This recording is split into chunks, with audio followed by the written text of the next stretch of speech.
After Iraq and Afghanistan, Trump sounds the withdrawal from Somalia at the last minute.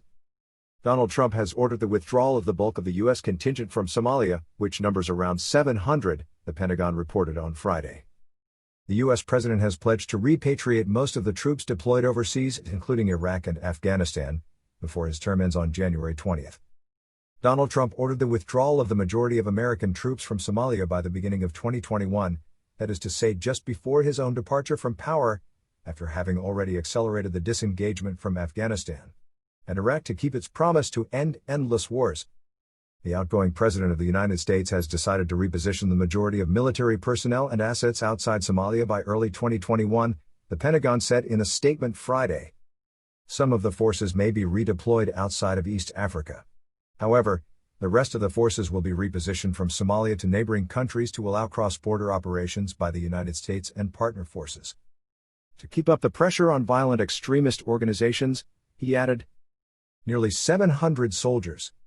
Some 700 U.S. Special Forces soldiers train and advise the Somali army in this impoverished country in the Horn of Africa ravaged by conflict in the face of al-Qaeda-affiliated Shabab jihadists.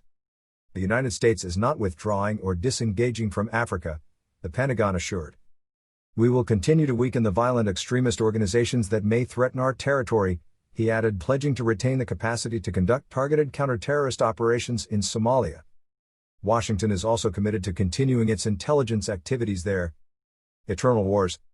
This announcement allows Donald Trump to continue to display a certain disengagement of the U.S. Army from its main theaters of foreign operations, faithful to its commitment to put an end to the endless wars of America, in unison with a good deal of opinion.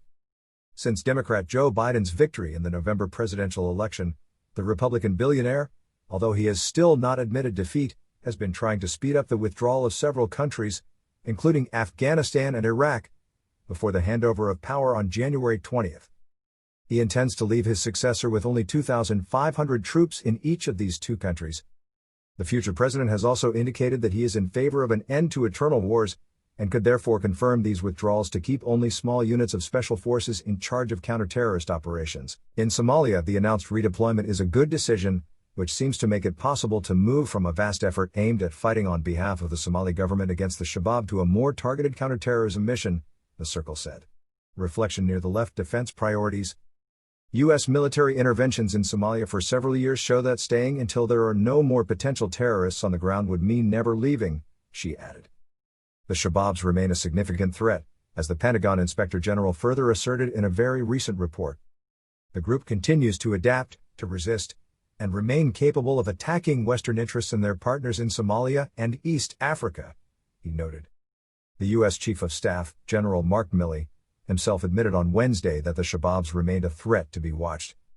He explained that the United States was seeking the best balance to minimize risks in human and financial terms, while carrying out effective counter-terrorist operations. But none of these operations are safe, he warned, recalling the death in November of a CIA agent in Somalia.